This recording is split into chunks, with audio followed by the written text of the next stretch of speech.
démarrage cet après-midi de la phase des préinscriptions en ligne à l'université. Occasion de se pencher sur le bon ou mauvais choix des filières. Nous en parlons dans l'interview de la rédaction avec le sous-directeur de l'orientation, M. Kwasi Brice. Les Gbaka se retrouvent maintenant dans toutes les communes. Ces chauffeurs de minicar ne veulent plus rester confinés dans un espace réduit. Et puis au Mali, à 10 jours de la présidentielle, un des candidats se retire de la course. Mesdames et messieurs, bonsoir. Démarrons cette édition en nous rendant dans l'univers des Gbaka, ces minicars chargés du transport urbain dans le district d'Abidjan. Il y a encore quelques années, ces minicars étaient confinés dans certains quartiers, mais aujourd'hui, ils sillonnent toutes les communes. Qu'en pensent les Ivoiriens? Zoom sur les Gbaka avec Michel Digré.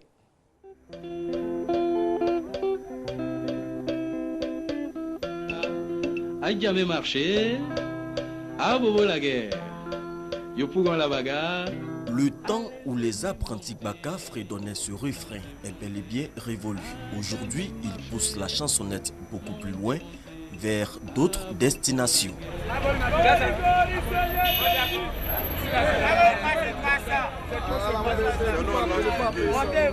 Le bar, le 300 francs. Bon, je pense qu'il y a même 1000 francs, il peut faire mon aller-retour rapidement à Koumassi pour venir. Cela m'arrange que pour m'arrêter à l'arrêt pour faire près de 1 heure de temps pour attendre le bus.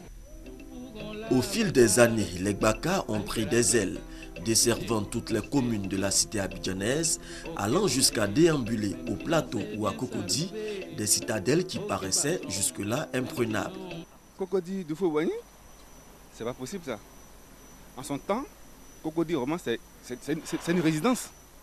On parle bien que quand même des Gbaka peuvent circuler ici. Même les Wawa, on interdisait les Wawa à Cocody. C'est dommage. Les chauffeurs qui font la fraude, donc les propriétaires des Gbaka ne savent pas que les chauffeurs viennent jusqu'au plateau. Ils n'ont pas le droit parce qu'il y a les taxis compteurs qui sont habilités à rouler dans le district d'Abidjan. Donc c'est eux qui peuvent venir au plateau. Du côté des transporteurs, desservir toutes les communes d'Abidjan n'a rien d'illégal. Si à Gbaka Yopougon, Gbaka peut aller à Makori Koumassi, ou bien l'État a défini qu'à Abidjan, là, il y a des Gbaka qui doivent aller uniquement à Bobo, à Yopougon et au niveau de Tréville. Là-bas, c'est que là-bas, c'est pas Abidjan. Mais il y a Gbaka qui va à Cocody. Le président même ne doit pas à Cocody. Il y a Gbaka qui passe là-bas. Dans les gares routières, l'activité sur les lignes Marcory, Trècheville et Koumassi est intense. Les Gbaka ont même conquis le cœur d'une clientèle autrefois sélecte. C'est très bien, ouais. J'aime bien. Pourquoi vous n'empruntez pas les taxis? Comme ça, parce que je suis avec des amis là. Lentement mais sûrement, les Gbaka tissent leur toile dans toute la cité abidjanaise, foulant aux pieds le prestige de certaines communes. L'époque du chanteur Daouda est vraiment dépassée.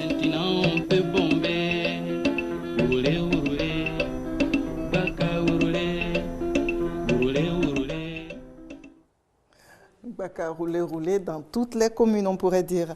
Incursion dans le monde du transport, c'est aussi découvrir les forces de l'ordre, un duo qui ne fait pas toujours bon ménage. Et les barrages routiers font partie des phénomènes qui minent les rapports. Et voilà que le contrôle va reprendre avec la réactivation des barrages. Démarrage sur l'axe Abidjan-Amman. Les explications d'Amza Diaby. L'Observatoire de la fluidité des transports et l'unité de lutte contre le racket, ensemble pour proscrire le racket sur les routes ivoiriennes. Une mission conjointe initiée donc pour faire respecter les nouvelles dispositions dans le cadre du contrôle routier. Au nombre des actions de la mission, la sensibilisation des forces de l'ordre aux barrages autorisés et la sensibilisation des transporteurs et chauffeurs sur le comportement à adopter lors des contrôles. Dans l'élan, des barrages non autorisés ont été démantelés, notamment à Sanfra, Saïwa et Gokodi, ainsi que sur les pistes villageoises à Diokwe et Bangolo.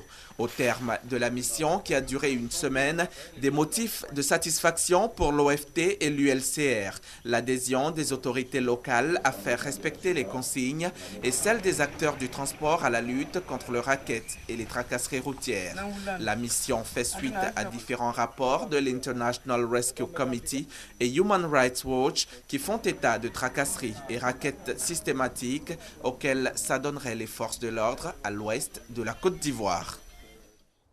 À Gonzagueville, dans la commune de Port-Boué, une situation qui fait grincer des dents, c'est bien les jours de marché. Difficile de se frayer un chemin à ces moments-là puisque trottoirs et chaussées sont occupés par les commerces. Le constat de Grace Kando. Mardi et samedi, difficile de circuler au niveau du marché de Jean Folly. Ces 2 jours de marché, commerçantes et étals se retrouvent sur le trottoir et la chaussée, occasionnant des embouteillages. Automobilistes et même piétons ont du mal à sortir de cette galère. Des désagréments qui suscitent de la colère. Il y a eu les accidents bêtes ici, graves même. Il y a eu les morts même ici. Les gars prennent la route là, on ne peut même pas passer. On ne peut même pas travailler même. Ça fait qu'à chaque arrêt, il y a trop d'embouteillages sur la route. J'ai une soeur même qui a eu accident. En tout cas, c'est pas bon. Moi, je préfère que les gens descendent un peu, c'est mieux. Ce marché de fortune n'est pas grand et quand c'est jour de marché, la tâche n'est pas facile. Le marché, il n'y a pas de place là-bas. Toutes les femmes ne peuvent pas rentrer là-bas. Voici pourquoi tous ceux qui n'ont pas eu place là-bas se sont installés ici pour se débrouiller. Souvent, il y a des voitures qui dérapent, qui arrivent ici, mais ça nous fait peur. Plusieurs tentatives de déguerpissement ont été entamées, mais sans résultat. Les commerçants sont compliqués. Là où il gagne les pains, il ne veut pas quitter. La police nationale, la gendarmerie vient le dégager. Même la police municipale vient le dégager. Dès qu'il y a une tute d'eau, il s'assoit.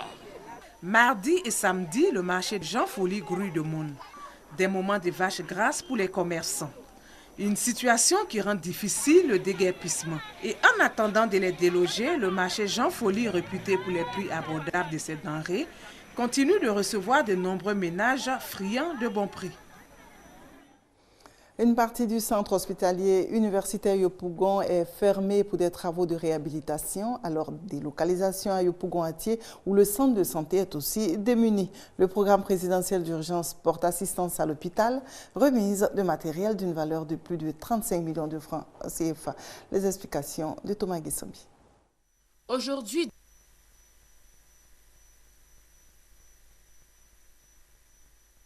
le 18 juillet, on peut le dire, Nelson Mandela a vaincu la mort.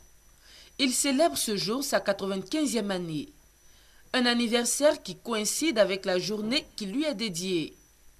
La journée internationale Nelson Mandela est à sa 3e édition. Cette journée, instituée par l'UNESCO en 2009, est aussi célébrée en Côte d'Ivoire. L'année dernière, ce sont les pensionnaires du CHU de Trècheville qui ont reçu des dons de la communauté sud-africaine vivant en Côte d'Ivoire. Cette année, c'est au tour de la ville d'Odiéné de bénéficier de ces bonnes œuvres. Une journée qui, malgré tout, reste méconnue des Ivoiriens, qui en louent toutefois l'initiative. Bon, il représente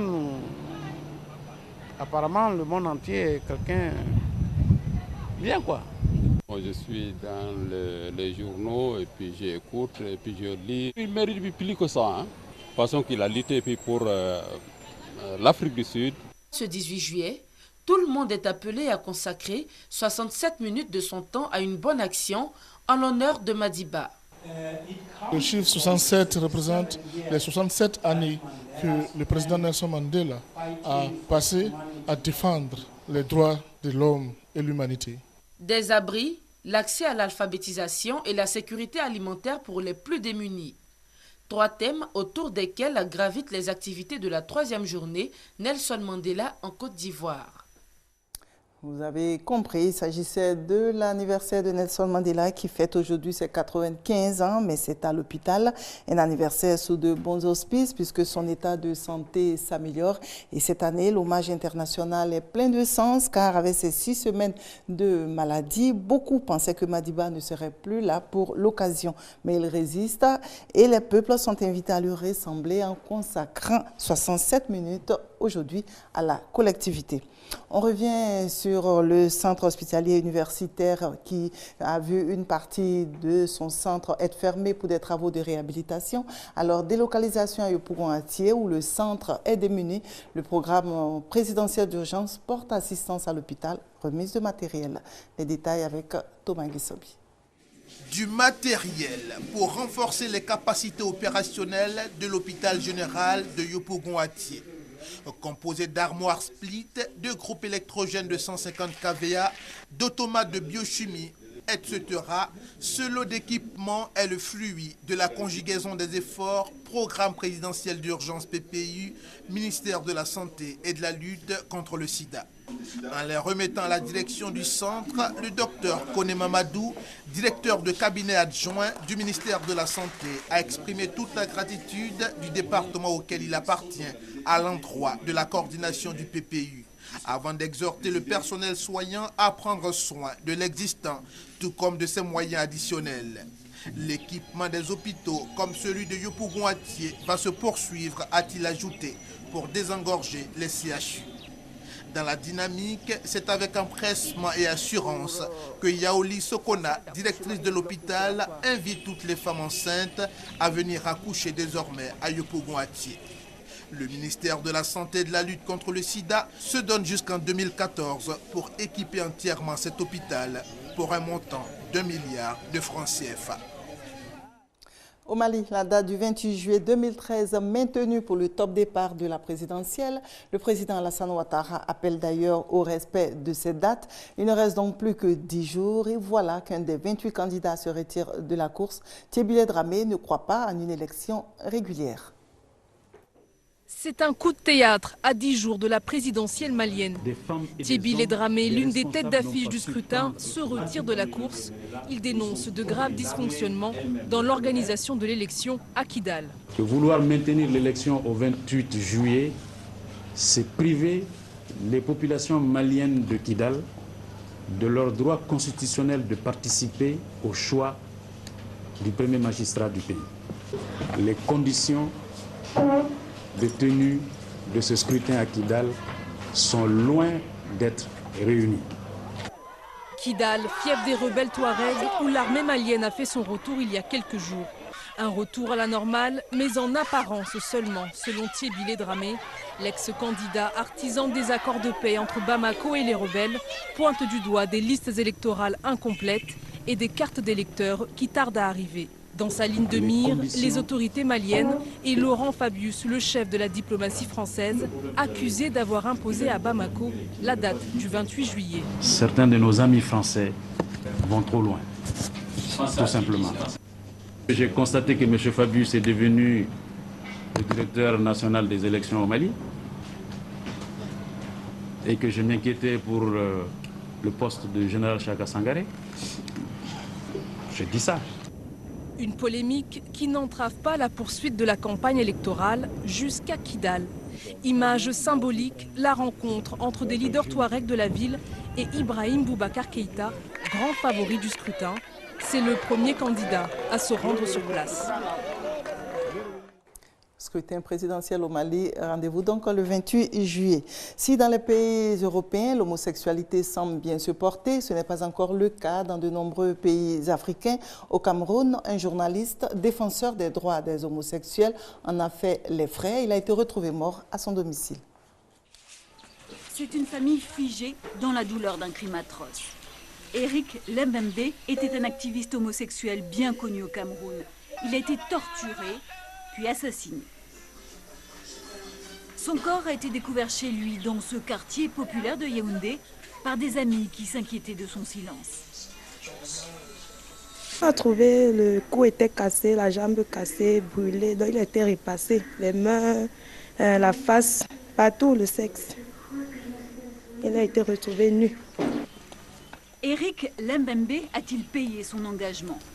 Ses proches en sont convaincus dans un pays où l'homosexualité est passible de la prison ferme et où les exactions homophobes sont fréquentes. Pour Alice Comme non plus, cela ne fait aucun doute. Cette avocate défend le droit des homosexuels et elle aussi reçoit des menaces de mort. Aujourd'hui, nous sommes sans protection et je compte bien voir les autorités se mouvoir pour que le crime qui vient d'être commis, qui est ignoble, odieux, lâche, inqualifiable, ne reste pas impuni. Mais pour l'heure, les autorités restent silencieuses. Elles n'ont toujours pas condamné le meurtre d'Eric Lembembe.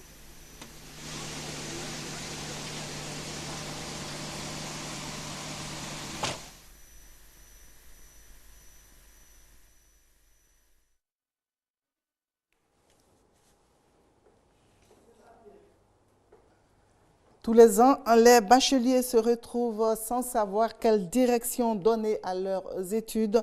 Difficulté à se projeter, peur de faire le mauvais choix. Alors, les étudiants font leur préinscription et inscription sans savoir grand-chose. Cette année, la Direction générale de l'enseignement supérieur et des œuvres universitaires marque son engagement à changer la donne. Alors, cet après-midi, un point de presse pour annoncer les préinscriptions en ligne. Les détails avec Hamza Diaby.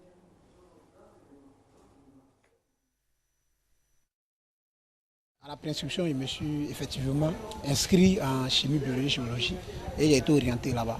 Il faut dire qu'à l'arrivée, ce dont je m'attendais là, en tout cas, ce n'était pas ça. Donc du coup, je me suis senti... Bon, je me suis dit que je n'ai pas vraiment fait le bon choix. C'est depuis 2007 que je me suis inscrite pour prendre les cours ici. Je pense que j'aurais dû me mettre ailleurs. Des choix qu'il regrette aujourd'hui. Des étudiants qui se retrouvent dans des filières qu'ils ne sentent pas. Une situation récurrente. La conséquence, on suit des études malgré soi sans être sûr d'arriver jusqu'au bout. Désormais, tout est mis en œuvre pour que les nouveaux bacheliers ne connaissent pas le même sort. Leur orientation dans les différentes structures de l'enseignement supérieur se veut désormais plus sereine et mieux structurée afin d'éviter les mauvaises affectations et fatalement les échecs. Retenons qu'avec le départ nouveau, l'orientation s'inscrit définitivement dans une vision convergente à travers une démarche inclusive et séquentielle dont les étapes successives se renforcent mutuellement. Après la phase 1 de la préinscription en ligne, à présent la phase 2 qui concerne la confirmation ou la modification des choix des filières. Une procédure qui prendra fin le 22 août prochain. Coût de la préinscription, 10 000 francs CFA. Plus de 180 000 bacheliers sont déjà préinscrits. Ils auront droit aux universités, grandes écoles privées et l'Institut national polytechnique Félix Houphouët-Boigny.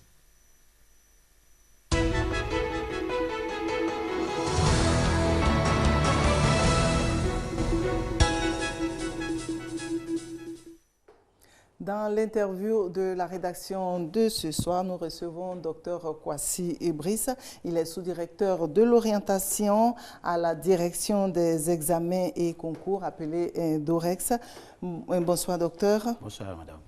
Alors, on vient de voir dans le film, on parle des préinscriptions en ligne. Pourquoi des préinscriptions en ligne à l'université? Avant de répondre à votre préoccupation, je voudrais déjà, à ce stade de mon propos, vous remercier la RTI pour l'opportunité que vous nous offrez. Donc au nom du ministre de l'Enseignement supérieur, au nom de la directrice générale de l'Enseignement supérieur et au nom de M. Doulaye Coulibaly, le directeur de la DORES, j'aimerais remercier la RTI pour l'occasion que vous nous offrez. C'est nous aussi qui vous remercions d'avoir accepté quand même l'occasion que vous nous offrez de lever un coin de voile sur nos activités. Pourquoi des préinscriptions en ligne? Qu'est-ce que nous avons constaté par le passé? Nous avons constaté des rangs interminables. Nous avons constaté des personnes qui, pour faire une préinscription, devaient se déplacer de Korogo à Abidjan, d'Abobo au plateau. Donc ce sont autant d'éléments que nous avons voulu régler en procédant à ces préinscriptions en ligne. Nous parlons beaucoup des TIC.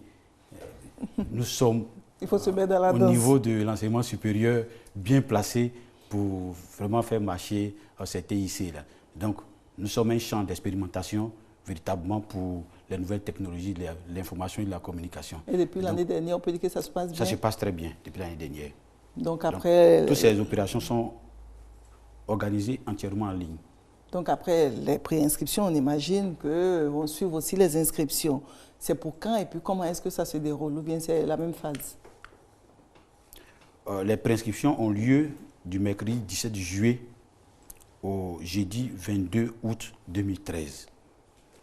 Vous remarquez que nous donnons un mois, plus d'un mois à nos différents bacheliers, qu'il faut féliciter déjà au passage. Nous leur donnons un mois pour mener à bien ces opérations-là. Nous pensons qu'en un mois, il est possible d'avoir l'information que ces activités se déroulent, qu'en un mois, il est possible de se décider et de trouver le temps pour faire la prescription en ligne. Maintenant, il y a l'inscription. On parle de pré. Maintenant, l'inscription en elle-même. Lorsque vous êtes retenu dans une structure de l'enseignement supérieur, je prends le cas des universités, vous procédez par la suite à vos inscriptions dans les dites structures. Notre activité concerne un recensement de toute la population de bacheliers souhaitant accéder à l'enseignement supérieur. Et ce que nous avons à faire par la suite, c'est les préinscrire, comme je l'ai dit, et les mettre à la disposition de ces structures. Et ces structures, c'est l'université Félix Houphouët-Boigny, c'est l'université Jean-Laurignon-Guédé, c'est l'université Pédoforo Gonkoulibaly de Korogo, c'est l'université Nangui Abrogwa, c'est l'université Alassane Ouattara de Bouaké, c'est l'INPHB, c'est-à-dire l'Institut national pédotechnique Félix Houphouët-Boigny. Ce sont les grandes écoles privées dans leur ensemble, au nombre de plus de 172. Là, en parlant, vous avez félicité les bacheliers, plus de 33% d'admis. Ce taux vous satisfait-il? Exactement, 33,58%. Oui. Oui, ce taux n'est pas satisfaisant. Quand nous sommes parents d'élèves, on aurait souhaité avoir un taux plus intéressant, un taux plus élevé. Mais en même temps, quand ce taux est comparé à celui de l'année dernière, on se rend compte qu'il y a une amélioration qu'il faut souhaiter et puis saluer au passage. Des pistes de solutions pour qu'on atteigne, pourquoi pas un jour, 80-90% de taux de réussite. Le ministère de l'enseignement supérieur que nous représentons aujourd'hui n'a pas toutes les solutions. Je pense que les solutions sont en train d'être imaginées au niveau du ministère de l'Éducation nationale et de l'enseignement technique. Et nous pensons, quand nous nous référons aux années passées, que le taux est continuellement en hausse. Donc déjà, on aimerait féliciter le ministère qui a mené à bien ces opérations pour que nous ayons ces résultats dans un délai très court, contrairement aux années passées. L'espoir est permis en tout cas. Donc là, vous avez cité de nombreuses universités qui s'offrent aux nouveaux bacheliers. Mais est-ce qu'aujourd'hui, je dirais en 2013, on peut dire que quand j'ai le bac, je dois forcément penser à l'université? Je l'ai expliqué un peu, madame. Nos activités concernent l'ensemble des structures sous la tutelle de notre ministère, du ministère de l'Enseignement supérieur et de la Recherche scientifique. Donc il n'y a pas que les universités publiques, il y a également les grandes écoles privées. Il y a la formation professionnelle. Mais il y a de nombreux étudiants qui veulent forcément aller à l'université en fait. Oui, je suis parfaitement d'accord avec vous que ce n'est pas la seule voie qu'on devrait emprunter. Mais nous avons constaté, en tout cas les statistiques que nous avons pu obtenir avec la phase numéro 1 des préinscriptions montrent qu'il y a un engouement certain pour les universités publiques, pour la formation universitaire en tout cas.